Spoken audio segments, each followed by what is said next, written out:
So for this assignment, I had planned on doing a small group for college age and young adults. A small group. We're going to meet in my backyard, do kind of a social with a Bible study. However, due to the positive COVID test, that was obviously postponed, and we did a Zoom meeting Bible study. Here are a couple of clips that kind of show what we did and what we talked about for about the hour and 20-minute long meeting.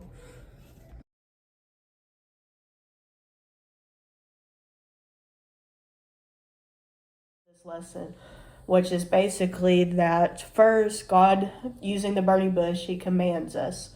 So we are called to go. We see that in Exodus chapter 3, verse 10. It says, "Now go, for I am sending you to Pharaoh. You must lead my people, Israel, out of Egypt." So whenever he says this, that basically we are called to go. At the same time, we're still called to go today. So in the New Testament, obviously, we know the Great Commission. Before Jesus leaves us, he says to go, therefore, make disciples. So we are called to go, but also Moses here is called to go, which is why this is a great example, is because we both have that same kind of commandment.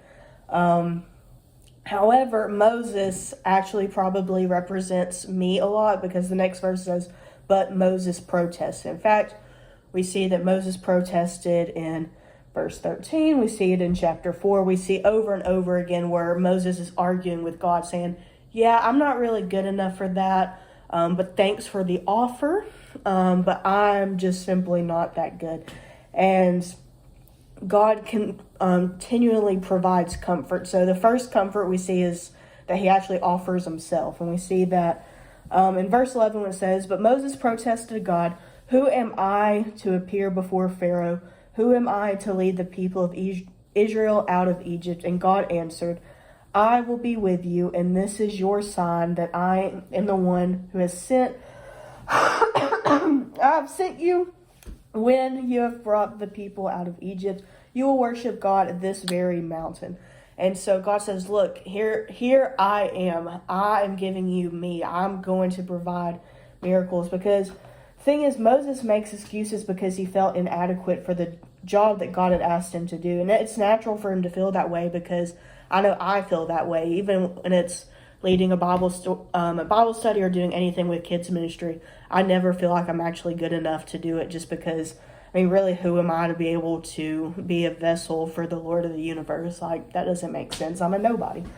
And that's why it's natural for him to feel that way. But God wasn't asking Moses to work alone, but he offered him the different resources. First God, the second one was, we see Aaron, where we see in chapter 4, where after Moses complains enough and God gets frustrated, he says, "Listen, why don't, take Aaron with you? He can kind of be a vessel for you to speak. You still have to talk through him, but you will be able to use Aaron." So it offers that comfort there with Aaron. But then finally, he gives them miracles. All right, so the first question we're going to be looking at is, when have we felt inadequate to share the mission? So for me personally, I'll go first. So it was in high school. There's this guy named Connor. He was a very outspoken atheist, and he knew that I was Christian. We were sitting beside each other in class, and he asked me, he's like, "Reagan, I just don't understand how you can be a Christian." And I was like, well, I mean, and I explained, my life, my testimony. I explained what Christ had done for me. He's like, look. Well, let me explain my testimony. I was like, well, okay, what's your testimony?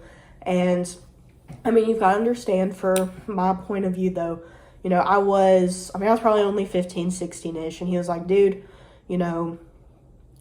last year 2 years ago, my sister was diagnosed with brain cancer. I had to watch her go through losing her hair, losing all the weight, going through all this stuff, and it was horrible and hard." And I was like, "Yeah, man, that's so hard." And he was like, "And then not long after that, I had to watch my mom die, and all this happened in a 1-year period. And how can you honestly tell me that there's a God out there who's looking after me? And don't you dare tell me that there's a bigger picture. I just have to look at it."